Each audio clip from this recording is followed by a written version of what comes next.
Hello guys. और जैसे ही इंसान टूटना चालू करता है उसके सामने कुछ ना कुछ ऐसा आ जाता है कि वो अपने बात को वापस से स्ट्रॉन्ग करके बनाता रहे और चलता रहे उस पर। और ऐसा ही मेरे साथ हुआ कल। एक टाइम पे जाके तुम्हें लगने ही लग जाएगा कि पैसा नहीं आ रहा, कहीं से भी नहीं आ रहा, मतलब और कुछ तो मैं कर नहीं पा रहा हूँ। और जब मैं ढूंढने निकलता हूँ और कुछ तो मिलता नहीं है, तो वो माइंड थोड़ा डेविएटेड हो जाता है। तो हाँ, कल मैं बैठा था ऐसे ही बहुत दिनों बाद मूवीज़ देखने, तो दो मूवी देखी और दोनों ने दिल सा जीत लिया। और अब मैं बात करने वाला हूँ एक रोमांस कॉमेडी के बारे में। इस मूवी को मैं सोच नहीं रहा था देखने की, क्योंकि पिछले साल की मूवी और बहुत ज़्यादा हाइप बन गई थी शुरुआत में। मतलब जो साउथ की मूवीज़ देखते हैं तो उन्हें पता होगा कि प्रेमालू किसका नाम है, ऐसी ही लगती है। बट जब भी मैंने उसका पोस्टर देखा था तो मेरे को ऐसा लगता था वो कॉलेज स्टूडेंट की वही लव स्टोरी के ऊपर बातचीत करेगी। बट नहीं यार, मूवी डिफरेंट टेक लेती है। तो उसमें बहुत कम रोल है, मतलब कॉलेज लाइफ का शुरुआत में ही है। शुरुआत में जब हमारा जो लीड है उसका नाम है सचिन, उसको मिलता है रिजेक्शन। शुरुआत ही मूवी की ऐसी होती है कि तुम अपने लीड को दिखा रहे हो, उसको रिजेक्शन मिल रहा है। वैसे आजकल ये जिस भी मूवी में हो रहा है वो मूवी बहुत तगड़ी चल रही है। रेफरेंस के लिए ड्रैगन, उसको भी शुरुआती मूवी में रिजेक्शन मिलता है, उसके बाद वो तुम्हें पता ही है स्काई रॉकेट बन के बैड बॉय बनता है। इस मूवी में ऐसा कुछ नहीं है।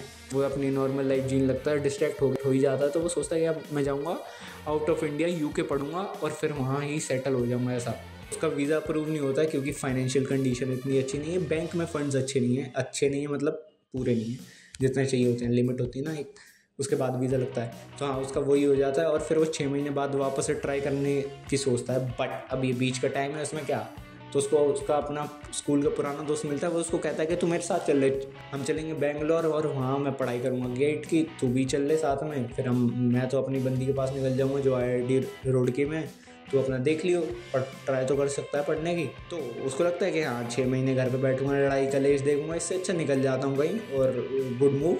और जैसे कि मैंने तुम्हें बताया कि शुरुआत में जो रिजेक्शन है, तो वो रिजेक्शन 4 साल वाली क्रश के साथ है। और जो भी बीटेक डिग्री में सिर्फ एक ही बनाई उसने क्रश, और वो भी वो ले गया जो उसका दोस्त हुआ करता है, जो कि उसको स्टेप्स बताता था कि ऐसे ऐसे कर और आगे बढ़। एक दिन वही स्टेप्स उसने खुद अप्लाई कर लिया और की वजह से सारी प्रोग्रेस थी वो उसके पास चली गई। फिर हमें दिखाई जाती है रेनू और सचिन की स्टोरी। मतलब अभी तक मैंने रेनू का नहीं बताया क्योंकि रेनू की स्टोरी यहाँ से स्टार्ट होती है। जब हैदराबाद दिखाया जाता है तो हमें दिखाया जाता है एक नई जॉइनी है एक ऑफिस में जिसका नाम है रेनू, और वो धीरे धीरे समझ रही है ऑफिस कैसे वर्क करता है। उसका एक सीनियर है आदि करके, जो कि बहुत फ्लर्टी या मजाक मस्ती वाला है, जो कि बहुत चेप रहता है लड़की से। और बट उसके सामने दिखाता है I am very very senior sophisticated और ये वो, बट लास्ट में जाके पिघलता तो वो भी है। मतलब जैसे ही उसको दोस्त बोलते हैं मेरी और हुकअप में इसने आपके साथ मैरी करी है, तो पहले तो वो कहता है क्या यार तुम बच्चों जैसी बातें कर रहे हो उन लोगों के सामने जो कैंटीन में बैठ के कर रहे होते हैं, तुम बच्चे ही हो क्या, आप थोड़े काम की बात कर लें, रुको मैं अभी आता हूँ। टॉयलेट जाता है मतलब हंसी मिल जाता है, मतलब समझ रहे हो ना तुम, ऐसे ही फील करता है वो। और जो पागलों की तरह नाचता है तो वहाँ दिख जाता है कि ये सोफिस्टिकेटेड तो नहीं है, बस सामने बन रहा है क्योंकि सीनियर है। और फिर जो सचिन है और जो अपनी रेनू है वो दोनों मिलते कहाँ हैं, तो रेनू के कलीग की शादी थी और सचिन के सर की शादी थी, जिसमें वो दोनों ही जाते हैं। वहाँ पहली बार दिखती है रेनू सचिन को, और वो भी ऐसे नहीं, मतलब बहुत वो वाला नहीं था कि पॉज वाला दिखाया। इसमें दिखाया था कि वो जाता है एक्सीडेंट कर देता है, जो बड़ी मूर्ति लगी थी मेन रास्ते में वो तोड़ देता है। बट उसको कुछ बोलते क्यों नहीं है, क्योंकि वो लड़के वाली की साइड से था। तो नहीं पता, ये लड़के वाले साइड की बहुत ज़्यादा पावर होती है, अभी थोड़ी कम होती जा रही है। आजकल तो ट्वीट भी देते हैं, यूपी कुछ भी होता है, यूपी बिहार में कोई रूल्स अप्लाइड नहीं होते। वो 7 बजे के बाद सारे रूल्स भूलने लग जाते हैं और फिर वो अपने रूल्स बनाते हैं जो कि वो पी के बना लेते हैं। मतलब समझ रहे हो, जिस दिन उनका दिमाग घूमा, मैं खुद यूपी से हूँ, मुझे पता है, मैं भी वहीं रह के आया हूँ, तो जिस दिन उनका दिमाग घूमा वो सारे रूल्स को उल्टा कर देते हैं कि अब तू करेगा, तू समझ रहा है। उन दोनों ने एक दूसरे को देखा, तो अमल देवियस जो उसका सचिन का दोस्त है और रीनू की दोस्त उसको एक्स मान लेते हैं, वैसे नाम याद नहीं है तो एक्स मान लेते हैं।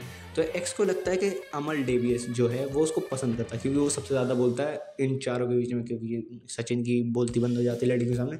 आज मूवमेंट हो जाता है उसका हमारे साथ, दिखाया जाता है कि एक बार रिजेक्शन खा चुका है तो बंदा दूसरी बार ज़्यादा वो ही नहीं कर रहा, पिच नहीं कर रहा, पर उसे पता है कि मुझे पसंद आ चुकी है।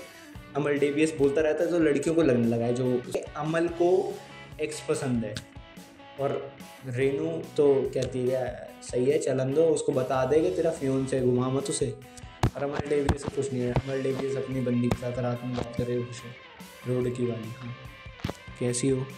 मैं तुम्हारे कॉलेज के गेट पे आ गया हूँ, अब मैं तुम्हारे कमरे में आ गया हूँ, अब मैं तुम्हारे बेड पे आ गया। हाँ, यहाँ से ऊपर नहीं लाडले, तू तो भाई घर तक ही चला जा, वही बड़ी बात है। और जब ये शादी खत्म होती है तो अमल डेवियस और जो अपना सचिन है, वो जो मिनी कूपर में आते हैं, वो उसी के साथ रिटर्न कर रहे होते हैं। जो रेनू है वो सोचती है कि मैं अमल डेवियस और सचिन के साथ निकल जाती हूँ, क्योंकि मिनी कूपर में पीछे की 2 सीट खाली है, तो उन दोनों के साथ निकल जाऊँगी। हैदराबाद ही जा रहे हैं तो win win situation, you know. और वो लड़की थोड़ी समझदार भी है। हाँ, तो जब वो हैदराबाद पहुँचते हैं, बातचीत होती रहती है, मतलब वाइब अच्छी करने लग जाते हैं। तो मतलब क्योंकि अमल डेवियस और सचिन की वाइब बहुत अच्छी है, भाईचारा इतना तगड़ा है कि वो सबको वो मूर्छित कर देते हैं अपनी एनर्जी के आगे, और सब फिदा हो जाते हैं। तो ऐसा ही होता है। और सचिन और अमल डेवियस, क्योंकि सचिन पागल है अब रेनू के प्यार में, तो वो कहता है कि हम तुम्हारे घर के पास ही फ्लैट लेना चाहते हैं, तो हमें अपने ब्रोकर का नंबर दे दो। ऐसा ही होता है, वो घर के पास ले लेते हैं। और एक दिन जब वो दोनों पूछते हैं उनको एक डेट के लिए, मतलब